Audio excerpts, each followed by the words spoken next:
बिस्मिल्लाहिर्रहमानिर्रहीम अस्सलामु अलैकुम। नॉलेज लैब चैनल में आप सबको खुश आमदीद। क्लास नाइन्थ मैथमेटिक्स 2021 का पेपर और सेक्शन बी, इसके मैंने दो पार्ट यानी कि आप अपलोड कर दिए हैं। यानी मैथ्स का जो पेपर है एमसीक्यूज़, और सेक्शन बी का जो 2 से लेके 5 तक के क्वेश्चंस हैं उनका सॉल्यूशन मैं ऑलरेडी अपलोड कर चुका हूँ। क्वेश्चन नंबर 6 से लेके 10 तक आज की वीडियो में हम डिस्कस करेंगे। और थोड़ा गैप आया बीच में, रीज़न ये था कि तबीयत मेरी कुछ ठीक नहीं थी, इसके अलावा मसरूफियत भी काफ़ी ज़्यादा थी क्योंकि एग्ज़ाम्स वगैरह चल रहे थे। तो इसीलिए जो है वीडियो अपलोड करने में थोड़ा टाइम हुआ, डिले हुआ। तो चलिए वीडियो का आगाज़ करते हैं। ये है पेपर जनाब, सेक्शन बी, और इसमें 2 से लेके 5 तक के जो क्वेश्चंस हैं वो हम डिस्कस कर चुके हैं ऑलरेडी। और आज की जो वीडियो है इसमें हम क्वेश्चन 6, 7, 8, 9 और 10 तक जो है ये डिस्कस करेंगे। तो सबसे पहले question number 6, find the solution set by using Cramer's rule. Equations हमें गिवन है, लीनियर इक्वेशंस हैं और दो वेरिएबल मौजूद हैं इसमें, एक्स और वाई। जितने वेरिएबल्स होते हैं उतने ही अननोन्स, जितने अननोन्स होते हैं यानी जितने वेरिएबल्स होते हैं उतनी ही इक्वेशंस होनी चाहिए। तो दो इक्वेशंस हमें गिवन है और उनका सॉल्यूशन सेट हमें फाइंड करना है बाय यूजिंग क्रैमर्स रूल। ठीक है, तो दोनों इक्वेशंस को जो हमने नीचे कॉपी कर लिया है। 2x plus 5y equals to 9, 4x minus में 2y इक्वल्स टू 1। अब क्रैमर्स रूल में हमें फाइंड करने होते हैं डिटर्मिनेंट्स। तो सबसे पहले जो है हमें कोफिशिएंट जो है यहाँ पर वेरिएबल, अच्छा बाज़ औक़ात ऐसा होता है कि जो इक्वेशन है वो अरेंज नहीं हुई भी होती, यानी कि अरेंजमेंट इस तरह से होनी चाहिए कि पहले जो है वो एक्स वेरिएबल, उसके बाद फिर वाई, उसके बाद फिर इक्वल टू के बाद जो है वो कांस्टेंट टर्म होनी चाहिए। सिमिलरली दूसरी इक्वेशन भी इसी अरेंजमेंट से हो, पहले एक्स हो फिर वाई और उसके बाद फिर कांस्टेंट टर्म। अब जो कोफिशिएंट्स हैं वेरिएबल के एक्स वाई, इनके जो कोफिशेंट्स हैं इनके पीछे जो चीज़ लिखी हुई है, यहाँ पे 2 लिखा हुआ है, यहाँ 5 लिखा हुआ है, 4 और ये -2, तो विद साइन इनका हम एक डिटर्मिनेंट बना लेते हैं कोफिशेंट्स का। तो यहाँ पे 2 आ जाएगा, 2 5 2 5 4 और -2, 4 और माइनस में 2। ठीक है, तो ये डिटर्मिनेंट हमने कैलकुलेट करना है। तो 2 को मल्टीप्लाई कर दिया हमने -2 से, तो 2 मल्टीप्लाइड बाय -2 डिटरमिनेंट निकालने का मेथड है कि आप इन दोनों एलिमेंट्स को आप मल्टीप्लाई करते हो, फिर माइनस, और फिर इन दोनों एलिमेंट्स को आप मल्टीप्लाई करते हैं। ठीक है, तो 2 मल्टीप्लाइड बाय -2, उसके बाद माइनस का साइन, फिर 5 मल्टीप्लाइड बाय 4। 2 मल्टीप्लाई बाय -2 हो जाएगा माइनस में 4, माइनस एज इट इज़ आ जाएगा, और ये 5 4 हो जाएगा 20। तो जब इन दोनों को हम करेंगे सॉल्व, सेम साइन है तो एडिशन होगी, तो 24 आ गया। और दोनों नेगेटिव साइन के साथ थे तो आंसर भी नेगेटिव ही आएगा। उसके बाद हम निकालेंगे dx। अच्छा यहाँ पर देखें डिटर्मिनेंट क्योंकि नॉट इक्वल टू ज़ीरो है, इसका मतलब ये एक नॉन सिंगुलर मैट्रिक्स है और जो सोल्यूशन है वो एग्जिस्ट करता है। अगर डिटर्मिनेंट ज़ीरो आ जाता है तो सोल्यूशन एग्जिस्ट नहीं करता। तो dx की वैल्यू फाइंड करेंगे। अब पहला वेरिएबल हमारे पास x था तो dx हो गया। अगर यहाँ पे कुछ और वेरिएबल होता है ABC, तो हम उसी हिसाब से फिर यहाँ पे लिखते हैं। तो अब ये जो कांस्टेंट टर्म्स यहाँ नज़र आ रही हैं आपको इक्वल टू के बाद 9 और 1, अब इनको जो है हमें रिप्लेस करना है इस वाले डिटर्मिनेंट के अंदर। किस तरह से, dx जब लिखेंगे आप तो जो पहला कॉलम है 9 और 1, ठीक है ना, जैसे यहाँ पे पहला कॉलम लिखा है 2 और 4, तो 2 और 4 की जगह मैंने लिख दिया 9 और 1, और ये 5 और -2 एज इट इज़ लिखा रहेगा, 5 और -2 एज इट इज़ लिखे हुए। अब इनका हमें डिटर्मिनेंट कैलकुलेट करना है बाय सेम मेथड जिससे हमने ऊपर निकाला। तो 9 को -2 से मल्टीप्लाई किया, उसके बाद सब्ट्रैक्शन का साइन, और फिर 5 को 1 से मल्टीप्लाई कर दिया है। तो 9 को -2 से जब करेंगे तो आएगा माइनस में 18, और ये 5 1 5, और सब्ट्रैक्शन का साइन बीच में मौजूद था, लगा दिया है हमने। सेम साइन है, एडिशन हो जाएगी, 18 और 5 को ऐड करेंगे तो 23 आएगा। दोनों नेगेटिव साइन में है तो यहाँ पर रिज़ल्ट भी हमारे पास नेगेटिव ही आएगा। उसके बाद dy जब कैलकुलेट करेंगे तो सेकंड कॉलम जो है उसको रिप्लेस करा देंगे। ये जो डिटरमिनेंट था इसके अंदर हम सेकंड कॉलम जो है रिप्लेस करा देंगे कांस्टेंट से, ये 9 और 1 से। तो 2 और 4 लिखा रहेगा, अब यहाँ नीचे लिखा हुआ है देखें, और 9 और 1 हमने यहाँ पर रिप्लेस करवा दिया है। यानी जो यहाँ पे 5 और -2 था इसकी जगह हमने लिख दिया यहाँ पे 9 और 1। अब डिटरमिनेंट कैलकुलेट किया तो इसका आंसर आया है 34, माइनस में 34। ठीक है, जो एरो के पीछे छुपा हुआ है यहाँ पर, तो ये 2 minus 36 is equal to minus में 34 यहाँ पे आ गया है। अब एक्स और वाई की जो वैल्यू हम फाइंड करेंगे, अच्छा देखिए यहाँ पे मैंने दोबारा से, क्योंकि वहाँ क्लियर नज़र नहीं आ रहा था तो इसलिए यहाँ पे इसको लिख दिया है, तो ये -34 हमारे पास रिजल्ट आ रहा है इसका। अब एक्स की वैल्यू जब निकालेंगे हम तो dx अपॉन डी, यानी कि dx की वैल्यू ऊपर और नीचे डिटर्मिनेंट जो मैं डी फाइंड आउट किया था उसकी वैल्यू नीचे है। तो दोनों वैल्यूज़ हमने लिख दी हैं और सॉल्व किया है तो 23/24, नेगेटिव साइन से नेगेटिव साइन कैंसिल आउट हो गया है, बाकी जो है वो कुछ नहीं हो रहा, तो हम इसको ऐसे ही यहाँ पर छोड़ देंगे। अब उसके बाद है y is equal to D Y divided by D. D Y की वैल्यू लिखी और डी की वैल्यू लिखी, दोनों को डिवाइड किया और 17/12 यहाँ पर हमारे पास आई है वैल्यू। तो इस तरह से सोल्यूशन सेट आ गया है हमारे पास x, y। पहले x की वैल्यू लिखते हैं, उसके बाद फिर y की वैल्यू लिखते हैं। नेक्स्ट हमारे पास है अब क्वेश्चन नंबर 7। 1/x की वैल्यू आपको गिवन है। If 1/x is equal to 2 plus √3 then find the value of x² plus 1/x²। x² plus 1/x² की वैल्यू फाइंड आउट करनी है हमें और 1/x हमें गिवन है। तो सोल्यूशन 1/x हमें गिवन था, लिख दिया हमने। अब उसके बाद हमें रेसिप्रोकल करना है, क्योंकि x निकालना है ना आपको।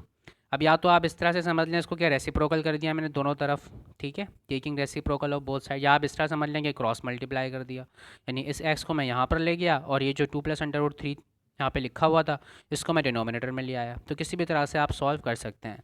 तो therefore x is equal to 1/2 plus √3, ठीक है।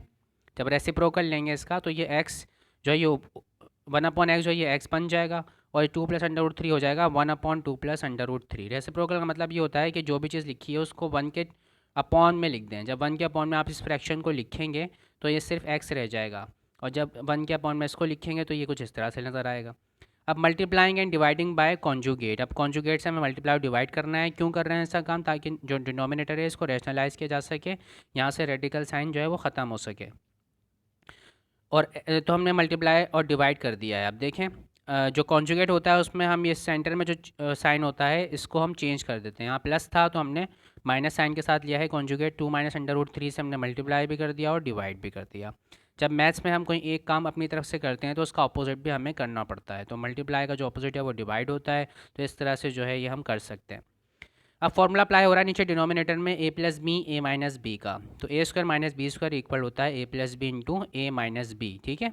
देखिए यहाँ पे 2 लिखा हुआ है, यहाँ पे 2 लिखा हुआ है, यहाँ √3, यहाँ √3, दो सेम टर्म्स हैं और एक दफ़ा प्लस में है एक दफ़ा माइनस में, तो तब ये फार्मूला हम अप्लाई करते हैं, ठीक है। तो 2 के ऊपर स्क्वायर आ जाएगा और बीच में माइनस साइन आ जाएगा, ये वाला फार्मूले का माइनस, और उसके बाद फिर b के ऊपर भी स्क्वायर, यानी कि b हमारे केस में है √3 और a हमारे केस में यहाँ ऊपर ये जो है 2a है और √3 जो है वो क्या है b है। फॉर्मूला अप्लाई कर दिया। उसके बाद ऊपर जो है ये 2 माइनस √3 1 से मल्टीप्लाई हो गया, एज इट इज़ आ गया 2 माइनस √3 और 2 की पावर 2 होता है 4 और स्क्वायर से ये स्क्वायर रूट कैंसिल आउट हो जाएगा, तो 4 माइनस 3 हो जाएगा 1। डिनोमिनेटर में 1 को हम शो नहीं करते। जो x की वैल्यू हमारे पास आ गई है 2 माइनस √3। अब हमें पहले निकालना है x प्लस 1/x, दोनों को ऐड करा दिया हमने। तो therefore x plus 1/x is equal to 2 plus √3। x की वैल्यू हमें गिवन थी, ये रही, सॉरी 1/x की वैल्यू थी ये 2 प्लस √3, और उसके बाद जो हमने x कैलकुलेट किया था नीचे h 2 माइनस √3 वो मैंने यहाँ लिखा है, ठीक है। तो आप इसको अरेंजमेंट का थोड़ा सा हो गया ये, तो आप इसको पहले लिख लीजिएगा 2 माइनस √3 को और 2 प्लस √3 को आप बाद में लिख दीजिएगा तो ज़्यादा बेहतर रहेगा। बाकी रिजल्ट पे कोई फ़र्क नहीं पड़ेगा। √3 से देखें एक दफ़ा प्लस में है एक दफ़ा माइनस में है। अगर ऑपोजिट साइन हो, टर्म्स एक जैसी हों लेकिन साइन ऑपोजिट हो, एक दफ़ा प्लस में हो एक दफ़ा माइनस में, तो कैंसिल हो जाती हैं। तो 2 + 2 हमारे पास आ गया है 4। अब x प्लस 1/x की वैल्यू आ गई है 4। अब हमें करना है स्क्वायर। क्यों कर रहे हैं ऐसा? क्योंकि यहाँ पे देखें जो हमें रिक्वायरमेंट जो है हमारी उसमें स्क्वायरिंग हो रही है। पहले देखें एडिशन हो रही थी तो पहले हमने एडिशन कर दी, उसके बाद फिर हमें करना था स्क्वायर, तो हमें अब स्क्वायरिंग कर रहे हैं दोनों तरफ पावर 2 लाने के लिए। तो squaring on both sides, therefore a plus B whole square is equal to 4 जो लिखा हुआ था हमारे पास इसका स्क्वायर, दोनों तरफ स्क्वायरिंग कर दिए। अब यहाँ पे फॉर्मूला अप्लाई हो जाएगा a plus B whole square. a plus B whole square equal होता है a² plus 2ab plus b² के। तो फॉर्मूला हमने अप्लाई कर दिया। Therefore x² plus 2x 1/x plus 1/x whole square is equal to 4 की पावर 2 होता है 16। ये वाले x से ये वाला x कैंसिल हो जाएगा, दोनों x कैंसिल हो जाएंगे, सिर्फ 2 बचेगा यहाँ पर। और ये जो पावर आपको नज़र आ रही है ये 1 पर भी आ जाएगी, x पर भी आ जाएगी। तो 1 की जो मर्जी पावर हो 1 ही रहता है, कोई फ़र्क नहीं पड़ता उस पर। तो नीचे हमने 1/x² इसको लिख दिया है। अब ये +2 दूसरी तरफ जाएगा तो माइनस हो जाएगा, तो 16 में से 2 माइनस हो जाएगा, तो 14 आंसर हमारे पास। नेक्स्ट है अब what should be added to 4a की power 4 plus 4a cube plus 5a² plus 2a plus 5 to make it a perfect square. यानी जो हमारे पास एक पॉलिनोमियल गिवन है इसको एक परफेक्ट स्क्वायर बनाने के लिए इसमें क्या ऐड करना चाहिए। तो सबसे पहले तो हम इस जो है ये वाला डिवीजन मेथड हमने अप्लाई कर दिया है। पॉलिनोमियल को हमने एज इट इज़ नीचे कॉपी कर दिया है, क्योंकि ऑलरेडी ये अरेंज हुआ है डिसेंडिंग ऑर्डर में। डिसेंडिंग ऑर्डर में अरेंज करना होता है हमें, तो डिसेंडिंग ऑर्डर में ये ऑलरेडी हमारे पास मौजूद है। वेरिएबल की पावर पहले 4 है, फिर 3, फिर 2, फिर 1 और उसके बाद फिर 0। तो इसलिए जो है ये हमें अरेंजमेंट करने की ज़रूरत नहीं थी, डायरेक्टली हमने लिख दिया है इसको। अभी जो फर्स्ट टर्म होती है, तो फर्स्ट टर्म को हम बाहर निकाल कर इसका स्क्वायर रूट निकालते हैं अलग से, ठीक है। तो जब स्क्वायर रूट निकालेंगे आप 4a की पावर 4 का, तो आएगा 2a की पावर 2। 4 का अंडर रूट होता है 2, और a की पावर 4 पे जब आप स्क्वायर रूट लगाएंगे तो ये बाहर आकर सिर्फ क्या रह जाएगा, a स्क्वायर बचेगा। अब ये जो टर्म हमें मिली है 2a स्क्वायर, ये हमें 3 जगह लिखना होता है इसको, एक यहाँ पर, दूसरा यहाँ, तीसरा यहाँ। यहाँ पर हमें करनी होती है एडिशन, तो यहाँ हम एडिशन करने के बाद 2a square plus 2a square हो जाएगा 4a स्क्वायर। और ये वाले 2a स्क्वायर को इस वाले 2a स्क्वायर से मल्टीप्लाई कर हम रिजल्ट यहाँ लिखते हैं, ठीक है। तो पहली टर्म लाजमी कैंसिल आउट होती है, अगर नहीं हो रही कैंसिल आउट इसका मतलब आपने कुछ ना कुछ मिस्टेक कर दी है। तो 2a स्क्वायर को 2a स्क्वायर से किया हमने, तो 4a की पावर 4 आ गई, और प्लस के साथ थी, तो जब सब्ट्रैक्शन परफॉर्म करेंगे तो साइन चेंज हो जाएगा, तो ये कैंसिल आउट हो गए। अब आगे हमने दो टर्म्स जो हैं वो कॉपी कर ली हैं। एडिशन परफॉर्म करने के बाद हमारे पास 4a स्क्वायर आ गया था। अभी जो यहाँ पे जो हाईएस्ट पावर है 4a क्यूब, इसको हमने रखना है ऊपर न्यूमरेटर में, बाहर रफ वर्क में काम होगा ये। 4a क्यूब का हम बाहर निकाल लेंगे, 4a स्क्वायर से डिवाइड करेंगे, तो रिजल्ट आएगा हमारे पास a। 4 से 4 कैंसिल आउट हो जाएगा, a की पावर 3 है और यहाँ पे a की पावर 2 है, तो 3 - 2 हो जाएगा 1, तो प्लस में a मैंने यहाँ लिखा है। अभी 3 जगह लिखना है हमें इसको, प्लस a इधर, यहाँ पर दूसरा, तीसरा यहाँ पर, 3 जगह हमने लिखा है, ठीक है, प्लस a। तो यहाँ हमने एडिशन परफॉर्म कर दी, तो ये चीज़ रिजल्ट आया हमारे पास 4a स्क्वायर प्लस में 2a हो गया। और ये वाला जो a है, अब इस a को हमें इन दोनों से मल्टीप्लाई कर रिज़ल्ट यहाँ नीचे लिखना है। तो प्लस a को मैंने मल्टीप्लाई किया 4a स्क्वायर से, रिज़ल्ट आएगा 4a क्यूब। प्लस में था तो साइन चेंज हो जाएंगे, सब्ट्रैक्शन की वजह से 4 माइनस हो जाएगा, माइनस में 4a क्यूब। अब प्लस में a को a से मल्टीप्लाई करेंगे तो हो जाएगा प्लस में a स्क्वायर, साइन चेंज हो जाएगा, माइनस हो जाएगा, सब्ट्रैक्शन होगी, 5 में से 1 माइनस करेंगे तो आएगा 4a स्क्वायर। उसके बाद ये दोनों टर्म जो रिमेनिंग थी हमने इनको भी नीचे कॉपी कर लिया है, ठीक है। अब ये जो एक एक टर्म बढ़ती जाती है स्टेप में, देखें पहले हमने एक टर्म ली थी, उसके बाद फिर हमने 2 टर्म्स ले ली, उसके बाद फिर हमने 3 टर्म्स ली, तो एक एक टर्म हम बढ़ाते जाते हैं हर स्टेप में। उसके बाद जो है देखें, अब यहाँ पर जो वैल्यू है 4a स्क्वायर है, यहाँ भी 4a स्क्वायर, तो 4a स्क्वायर से क्या हो जाएगा, कैंसिल आउट। रफ वर्क में आप ये काम करते हैं, नहीं यहाँ पर मैं क्या लिखूँ, ये वैल्यू फाइंड आउट करने के लिए हमें ये काम करना पड़ता है, ठीक है। तो 4a स्क्वायर को बाहर निकाला रफ वर्क में, मैंने यहाँ शो नहीं किया। तो 4a स्क्वायर से जब आप इसको डिवाइड करेंगे तो आएगा रिजल्ट में 1। अब ये 1 आपने 3 जगह लिखना है, तो 1 आपने यहाँ लिखा +1, उसके बाद फिर यहाँ +1, उसके बाद इसके नीचे भी लिखा जाता है। तो यहीं पर ये पूरा हो गया था, तो मैंने आगे इसको कंटिन्यू नहीं किया, ठीक है। अब इस +1 से आपने इस पूरे एक्सप्रेशन को कराया मल्टीप्लाई, और रिजल्ट लिखना है आपने यहाँ। तो 4a स्क्वायर 1 ज़ा 4a स्क्वायर हो जाएगा, उसके बाद फिर 2a 1 ज़ा 2a हो जाएगा, उसके बाद 1 1 ज़ा 1 हो जाएगा। सब्ट्रैक्शन परफॉर्म करेंगे तो सबके साइन चेंज हो जाएंगे, ये दोनों कैंसिल आउट, ये दोनों कैंसिल आउट, 5 में से 1 माइनस किया तो आया 4, ठीक है। अगर ये परफेक्ट स्क्वायर होता तो इसका मतलब ये 4 यहाँ पे नहीं बचना चाहिए था, यानी रिमाइंडर जो है वो 0 होना चाहिए था। तो इसीलिए हमें यहाँ पर ये जो पॉलिनोमियल गिवन है इसके अंदर हमें क्या ऐड कराना चाहिए, उसने ऐड करने का पूछा है, ठीक है ना। यानी कि बज़ाहिर अगर हम देखें तो 4 हमें माइनस कराना पड़ेगा, तो इसीलिए मैंने रिजल्ट में लिखा है कि -4 अगर हम इसमें ऐड करा दें तो जो है क्या हो जाएगा, गिवन पॉलिनोमियल जो है ये परफेक्ट स्क्वायर बन जाएगा। Hence -4 should be added to the given polynomial for making it a perfect square. तो ये इसका जो है आंसर है -4। नेक्स्ट है क्वेश्चन 9, a माइनस बी की वैल्यू गिवन है -8, ए बी की वैल्यू गिवन है 3। हमें वैल्यू फाइंड करनी है a स्क्वायर b स्क्वायर की, a square plus b square की। तो a minus B is equal to -8 ये हमें गिवन था, हमने स्क्वायरिंग कर दी बोथ साइड्स पर, तो therefore a minus B whole square is equal to -8 का स्क्वायर। इस स्क्वायर की वजह से इवन पावर है, क्योंकि ये तो नेगेटिव साइन ख़त्म हो जाएगा, 8 की पावर 2 होता है 64। फॉर्मूला अप्लाई कर दिया हमने a minus B whole square का, इक्वल होता है a स्क्वायर माइनस में 2ab प्लस में b स्क्वायर के। तो a स्क्वायर माइनस में 2ab प्लस में b square is equal to 64 हो गया। ए बी की वैल्यू हमें गिवन है, यहाँ लिखा हुआ है देखें, ए सवाल में गिवन है 3, तो ये मैंने रेफरेंस भी दे दिया है, वैल्यू पुट कर दी, तो 3 2 हो गया -6। अब ये -6 दूसरी तरफ जाएगा तो हो जाएगा +64 में 6 ऐड करवाए तो 70 हमारे पास आंसर आ गया।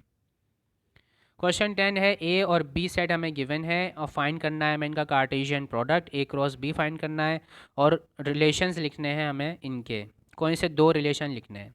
तो ए क्रॉस बी हमने फाइंड किया, ए सेट लिखा मल्टीप्लाइड बाय बी सेट लिखा।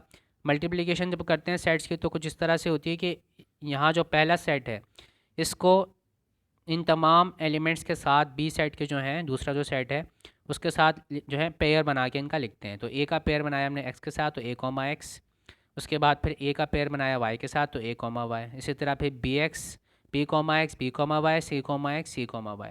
तो इस तरह से हमारे पास ये कार्टेशियन प्रोडक्ट आ गया है। अभी जो कार्टेशियन प्रोडक्ट आया है इसके हम जो रिलेशंस लिख सकते हैं, कितने रिलेशन लिख सकते हैं, 2 की पावर जितने भी इसमें एलिमेंट्स हैं सेट में कितने हैं 1 2 3 4 5 6, 2 की पावर 6 जब आप सॉल्व करेंगे तो इतने आप रिलेशन इसके लिख सकते हैं। ठीक है, तो मैंने आप फर्स्ट 2 लिख दिए हैं, उन्होंने 2 पूछे थे कौन से, तो R1 पहला एम्प्टी सेट होता है। ठीक है, यानी कि सब सेट जो होते हैं इस सेट के अक्रॉस बी के जो सब सेट हैं वो क्या है, रिलेशन होते हैं। तो R1 जो मैंने फाइव लिख दिया है, आप कुछ भी लिख सकते हो, जो इस सेट में एलिमेंट लिखे हुए हैं इनका कोई भी सबसेट आप लिख सकते हो R1 R2। ठीक है, कोई भी दो रिलेशन उसने हमसे कहा था लिखने के, तो R1 मैंने लिख दिया 5, R2 मैंने लिख दिया ए कॉमा एक्स। ठीक है, तो इस तरह से जो है क्वेश्चन नंबर 10 भी हमारा हो गया है। तो आज के वीडियो में इतना ही, सेक्शन भी कंप्लीट हो गया है। थैंक यू सो मच, अल्लाह हाफिज़।